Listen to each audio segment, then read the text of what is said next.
Assalamualaikum warahmatullahi wabarakatuh. Perkenalkan, saya Andara Syaning Tiasti, mahasiswi Fakultas Ekonomi Unisula. Pada kesempatan kali ini, saya akan mempresentasikan mengenai transaksi dinas pendapatan pemerintah Kota Kaligawe guna memenuhi tugas pada mata kuliah Lab Akuntansi Pemerintah. Pembahasan kali ini adalah bab lanjutan dari video sebelumnya dan akan membahas mengenai transaksi apa saja yang dilakukan oleh Dinas Pendapatan Kota Kaligawe selama 1 tahun masa anggaran. Transaksi yang pertama yaitu pada tanggal 15 Januari 2018 di mana Bendahara Pengeluaran mengajukan SPP UP sebesar 50 juta kepada PA melalui PPK SKPD. Pada hari yang sama, PPK SKPD menerbitkan SPM UP. SPM ini diotorisasi dan langsung diserahkan oleh PA kepada BUD. Tanggal 16 Januari 2018, BUD menerbitkan SP2 di UP. Transaksi SP2D UP ini dijurnal pada tanggal terbitnya SP2D, yaitu pada tanggal 16 Januari 2018 dan hanya ada jurnal di laporan operasional saja. Maka jurnal yang perlu dibuat adalah sebagai berikut.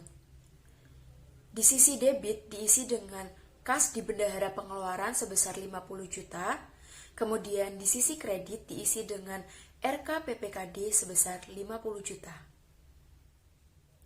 Transaksi yang kedua yaitu pada tanggal 1 Februari 2018, BUD menerbitkan SP2DLS gaji sebesar 430 juta rupiah dengan perincian gaji pokok sebesar 360 juta, tunjangan keluarga sebesar 34 juta, dan tunjangan jabatan sebesar 36 juta.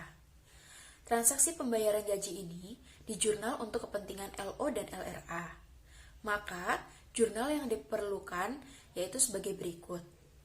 Untuk di laporan operasional, di sisi debit diisi dengan beban gaji sebesar 430 juta. Kemudian, di sisi kredit diisi dengan RK PPKD sebesar 430 juta.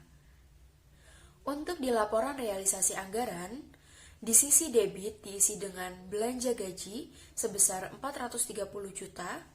Kemudian di sisi kredit diisi dengan estimasi perubahan SAL sebesar 430 juta rupiah.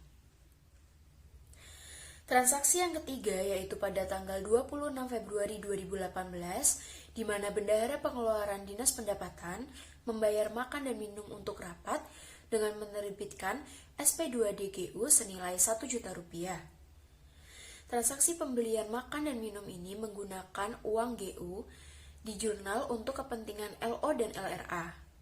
Maka jurnal yang perlu dibuat adalah sebagai berikut. Untuk laporan operasional, di sisi debit diisi dengan beban makan minum rapat sebesar 1 juta rupiah. Kemudian di sisi kredit diisi dengan kas di bendahara pengeluaran sebesar 1 juta rupiah. Untuk laporan realisasi anggaran, di sisi debit diisi dengan belanja makan minum rapat sebesar 1 juta rupiah. Kemudian, di sisi kredit diisi dengan estimasi perubahan SAL sebesar 1 juta rupiah. Untuk transaksi yang terakhir yaitu pada tanggal 9 April 2018, di mana Bendahara Pengeluaran Dinas Pendapatan melakukan pembelian ATK dengan menerbitkan GU sebesar 5 juta rupiah. Transaksi pembelian alat tulis kantor menggunakan uang GU ini dijurnal untuk kepentingan LO dan LRA. Maka jurnal yang perlu dibuat adalah sebagai berikut. Untuk laporan operasional, di sisi debit diisi dengan beban alat tulis kantor sebesar 5 juta rupiah, kemudian di sisi kredit diisi dengan kas di bendahara pengeluaran sebesar 5 juta rupiah. Untuk laporan realisasi anggaran, di sisi debit diisi dengan belanja alat tulis kantor sebesar 5 juta rupiah, kemudian, di sisi kredit diisi dengan estimasi perubahan SAL sebesar 5 juta rupiah. Nah, demikian penjelasan saya terkait dengan transaksi yang dilakukan oleh Dinas Pendapatan Kota Kaligawe.